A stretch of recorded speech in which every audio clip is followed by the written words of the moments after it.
Gastric issue common issue ಆಗಿಬಿಟ್ಟಿದೆ. ಯಾಕಂದರೆ ನಾವು ಕರೆಕ್ಟ್ ಟೈಮ್ಗೆ ಊಟ ತಿಂಡಿ ಮಾಡದೇ ಇರೋದು, ಹಾಗೆ ಟೀ ಕಾಫಿ ಜಾಸ್ತಿ ತಗೊಳ್ಳೋದು, ಆ್ಯಸಿಡಿಟಿ ಇದೆ ಅಂತ ಗೊತ್ತಿದ್ರೂ ಖಾರನ ಜಾಸ್ತಿ ತಿನ್ನೋದು. ಇದರಿಂದ ಗ್ಯಾಸ್ಟ್ರಿಕ್ ತುಂಬ ಜಾಸ್ತಿ ಆಗುತ್ತೆ, ಹಾಗೆ ಹೊಟ್ಟೆ ಉರಿ ಜಾಸ್ತಿ ಆಗುತ್ತೆ.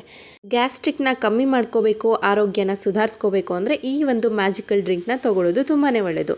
ಇದಕ್ಕೆ ಬೇಕಾಗಿರೋದು 1 ಸ್ಪೂನಷ್ಟು ಸೋಂಪು, 1 ಸ್ಪೂನಷ್ಟು ಓಂಕಾಳು, ಹಾಗೆ 1 ಸ್ಪೂನಷ್ಟು ಜೀರಿಗೆ. ಇದನ್ನು ಲಾರ್ಜ್ ಕ್ವಾಂಟಿಟಿಯಲ್ಲಿ ಕೂಡ ಮಾಡ್ಕೋಬೋದು. ಇದು ಮೂರನ್ನು ಹಾಕ್ಕೊಂಡು ಚೆನ್ನಾಗಿ ಫ್ರೈ ಮಾಡ್ಕೊಳ್ಳಿ. 1-2 ನಿಮಿಷ ಫ್ರೈ ಮಾಡಿದ್ರೆ ಸಾಕು. ಚಿಟಪಟ ಅಂತ ಸೌಂಡ್ ಬರ್ತಿದೆ ಅಂದ ತಕ್ಷಣ ತೆಗೆದು ಸ್ವಲ್ಪ ಹಾರೋದಕ್ಕೆ ಬಿಟ್ಟು ಅದನ್ನು ಈ ರೀತಿ ಕುಟ್ಟಿ ಪುಡಿ ಮಾಡ್ಕೊಳ್ಳಿ. ನೀವೇನಾದರೂ ಲಾರ್ಜ್ ಕ್ವಾಂಟಿಟಿಲಿ ಮಾಡ್ತಾ ಇದ್ದೀರಾ ಅಂದರೆ ಮಿಕ್ಸರ್ ಜಾರ್ಗೆ ಹಾಕ್ಕೊಂಡು ಪುಡಿ ಮಾಡ್ಕೋಬೋದು. ನಾನಿಲ್ಲಿ ಸ್ವಲ್ಪನೇ ಮಾಡ್ತಾ ಇರೋದು.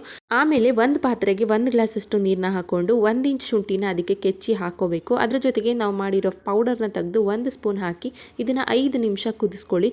ಆರಿದ್ಮೇಲೆ ಇದನ್ನು ಕುಡಿಯೋದ್ರಿಂದ ಕಂಟಿನ್ಯೂಸ್ ಆಗಿ 7 ದಿನ ಎಂಟಿ ಸ್ಟಮಕಲ್ಲಿ ಕುಡಿಬೇಕು. ಅಂದರೆ ಖಾಲಿ ಹೊಟ್ಟೆಲಿ ಕುಡಿಯೋದ್ರಿಂದ ತುಂಬಾ ಚೆನ್ನಾಗಿ ಗ್ಯಾಸ್ಟ್ರಿಕ್ ರಿಲೀಫ್ ಆಗುತ್ತೆ. ಸೊ ಇದೇ ಥರ ವೀಡಿಯೋಸ್ಗೆ ನನ್ನ ಪೇಜ್ನ ಫಾಲೋ ಮಾಡ್ಕೊಳ್ಳಿ. ಸಿಗುವ